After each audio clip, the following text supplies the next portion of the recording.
If a first date started with a black eye rather than Whoa. a goodnight kiss, no one would go out with that Yes. person again, right? Mhm. So it's not that obvious, and usually it starts in very subtle ways. One of the most impactful tactics that we see is isolation. When an abuser starts to break away their victim's support system, damage their relationships, maybe it's physically move them away, maybe it's creating rules such as your family can't come over, or you can't go places unless I'm with you. The impact of that isolation is tremendous. So it starts oftentimes slow. Yes. Yeah, it does. And it can include, as I understand, verbal abuse. Absolutely. Verbal put downs, making jokes, and then twisting it around. If the victim's offended, like that hurt my feelings, or that's mean for you to say, oh, I'm just joking, you can't take a joke, you're too overly sensitive. So that manipulation, twisting things around, the abuser playing the victim, that, you're always antagonizing me. Those type of manipulations is a huge part of it. Mm-hmm. I want to share our phone number if you want to join our conversation. Maybe you've got a comment or a question. It's 509-547-8726, and we'll be happy to add you to the conversation. So, Erin, what do family, friends, coworkers, what do we see? What are those like red flags to us? It may be a lot of the controlling behaviors. Maybe it's a coworker that's super concerned about getting out the door right at the moment that work ends because they need to be home within a certain period of time, or their partner is going to be upset. Maybe it is that isolation that you never see your friend anymore unless your partner's with them, or they don't want to come out. She doesn't want to go to the girls' nights anymore.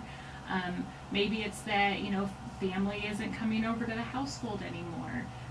And that isolation can happen two ways. It may be an abuser who is creating those rules, saying, this is what you can and can't do, and who you can and can't see, or the terms in which you can see them.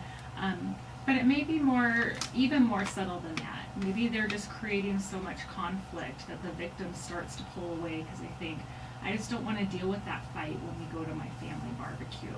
I don't want to hear about my partner saying awful things about my friends and the influence they have if we go out for the evening.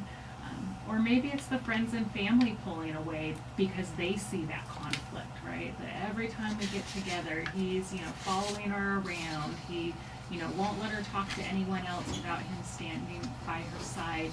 Those types of behaviors that sometimes just makes you feel uncomfortable. Maybe it just makes you feel annoyed. That could be a red flag. Mm-hmm. Well, so what is the best thing that I can do as a friend? What's the best thing I can do as a friend? One is to help break that isolation. Stay connected. Reach out in little ways. Maybe it's just sending a text, hey, how are you doing? I was thinking of you. Maybe it's finding other ways to connect with them. So staying in touch. Don't go through that natural process that would be to move away from that person. Yeah. That trying to, help reestablish those relationships and those connections that maybe have kind of been worn down or maybe outright broken by the conflict that's going on. Well, so the opposite of that, what's the worst thing I can do?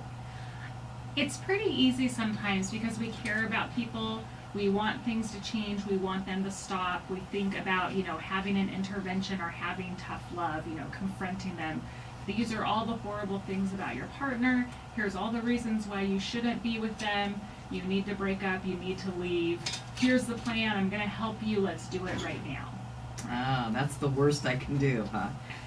Why? Well, one, domestic violence is about someone trying to control their partner. And so the opposite or the antidote to control is self-determination. And that's really important for our agency and how we work with people, is what is it that you feel is best for you? What do you feel like is safest? What's going to make your life feel better? And how can we help you get that? And that they get to decide those things. Mm-hmm. So that is like a huge range of what can be possible. Well, let's take a break here. Before we go to break, let me give you that phone number if you want to call in. It's 509-547-8726. And when we come back, we're going to be talking more specifically with Erin about some of the services of her organization, and also how often do bad situations actually improve? What can we look forward to? All right, we're back in a moment.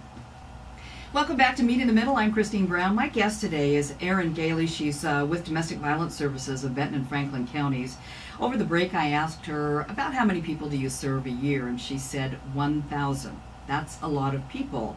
If you time all those people just by even, all of us have support around us, our family, our friends, our coworkers, our neighbors. If you even did that times 5 people per individual, you're talking about 5,000 people who see things. So I want to go back to that question of what's the best thing that we can do? I need some more advice here. Give me some more advice about what I can do to assist helping somebody. Sure. It's really easy to get into that dance of deny, minimize, and justify, right? It didn't happen that bad, or it's my fault, or here's an excuse for why it happened. So the most important thing is not to get in that dance. If you say to someone, I really care about you, and I'm really concerned, no one can argue with that, right? I've seen some things that just make me feel really uncomfortable. Like what happened the other night, I just felt so awful. I was really scared for you when I left the house, or it just made me feel really yucky. Again, no one can argue with how you feel. And then to provide options without judgment, right? I'm here to support you. What is it that you need? I know some people you can talk to, right? Mm-hmm. That it's not going to cost you anything, and you don't have to do anything. You can just talk to someone. So they can call our crisis line. They could go to our website for more information. You're talking about the friends now. The friends can do these things. Absolutely. They can call and get the advice. Yeah, friends and family are welcome to call and talk to our advocates and say, this is what's going on, how do I help them, what do I say, what resources are available. And of course those are the exact same things that we provide to victims, is helping them rebuild those support systems, get connected with resources in the community, and then to do that safety planning as well. Safety planning. All right. What are some of the services that your organization provides, and do people have to go to a shelter to get help? No, absolutely. Okay. The easiest way to get connected to an advocate is to call the crisis line. Anyone can call and talk to an advocate 24/7. All of our services are completely confidential, so you don't have to provide us any information like your name if you don't want to, but even if you did, we can't reveal that information to anyone else. But they could just call and meet with an advocate. They could, there's an advocate that's over at the Community Services Office. There's advocates that can help with housing. We have support groups. We have advocates that help people navigate systems like the legal system or the CPS system, and there also is emergency shelter if that's an option that someone's in need of. That would be a little overwhelming, I think, if you were the victim to contemplate having to make decisions about legal issues and really not knowing anything about it. Absolutely. The legal system can be very overwhelming and confusing to navigate. So having someone who can help kind of walk you through those processes and your options and get connected to resources that can help you. So you don't charge? All of our services are absolutely free. Well, how are they paid for? That's a great question. Our funding comes from a variety of options. We have state and federal funding, we have local funding, and then we also do depend on our community. We have fundraising opportunities, and in-kind donations, and community support is a big part of making it happen. Mm-hmm.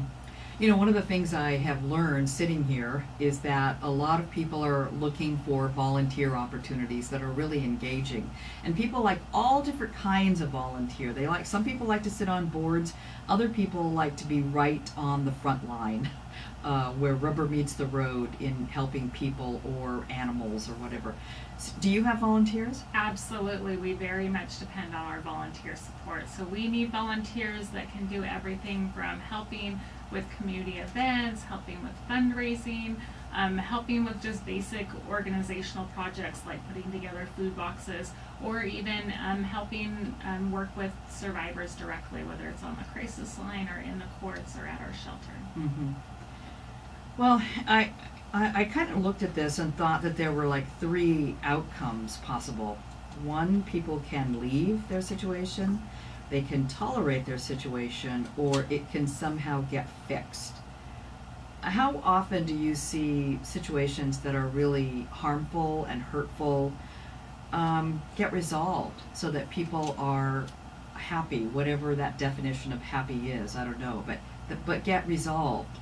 So our outcome in working with families is that well-being is increased. We want their situation to get better, and that is going to look different for every person. So sometimes leaving is part of the getting better. Sometimes it's getting the abusive behaviors to stop or be reduced. Sometimes it's just getting connected with other resources, getting a driver's license, being able to get a job. So our goal is just to help a survivor with whatever it is that they most want and need. And we see that happen all the time, that they do, that their well-being is increased in different ways. Mm-hmm. Are we talking about mostly men here who are the abusers, or it seems to me that there would be women as well? Absolutely. Domestic violence is an equal opportunity issue that impacts everyone in every segment of society. And there are, women that abuse both their male or their female partners, and there are men who are victimized by their male or their female partners. So about 5% of the clients we see are males. Okay, 5%. What do you think is the biggest myth that here you have this opportunity? You've got the stage right now to dispel a myth. Does one come to your brain here? I think it's, well, usually what I would like to hear more of our community asking, rather than why doesn't she just leave, Yes. is why does he do that? Because that's what really has to change. If I had a magic wand today and every victim left their partner, things would slow down for us for maybe a month or two. But abusers go out and get new partners. And in the span of the time that I've been doing that work, we've seen victims come in from the same batterer and different victims. So leaving does not end the problem for our society. It also doesn't necessarily end the problem for victims too, because a lot of the batterer behavior can escalate or continue after ending the relationship. So as a community, we need to be holding abusers accountable and asking them, why are you doing this, and how do we get you to stop? Because that's the real key to ending domestic violence. Mm-hmm. Do we have any programs here that you could point to in our community that actually help?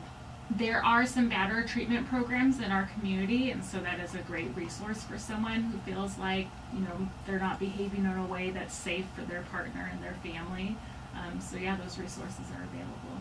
So they're court ordered, or you could just go if you think that that's appropriate for you? Absolutely. My understanding is anyone can walk in and ask for those services and get those services, though it's also my understanding that the majority of people who are doing that are court ordered. So. Okay. And so where, I'm always an advocate of just Google it. To remember addresses is more complicated, but I think if you just look for domestic violence services of like Kennewick or Richland, or you're going to pop up with some examples that always include your organization. Yes, our website is dvsbf.org.